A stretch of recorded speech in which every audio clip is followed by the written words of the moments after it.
চট্টগ্রাম বন্দরে ৫,০০০ একক কন্টেইনার হ্যান্ডলিংয়ে হয়েছে গত বৃহস্পতিবার।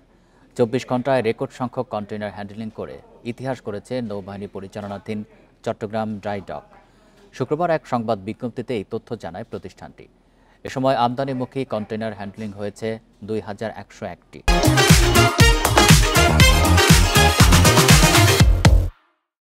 এছাড়া ২,৯১৮টি রপ্তানিমুখী কন্টেইনার হ্যান্ডলিং হয়েছে।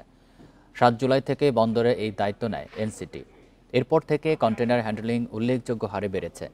বিজ্ঞপ্তিতে বলা হয়, চলতি মাস পর্যন্ত এনসিটিতে মোট ১,০৯,২১৭ কন্টেইনার হ্যান্ডলিং হয়, যা প্রতিদিন গড়ে হ্যান্ডলিং ৩,৯০৩ একক। এটি আগের তুলনায় ৪০% বেশি বলেও দাবি করেছে ড্রাই ডক কর্তৃপক্ষ।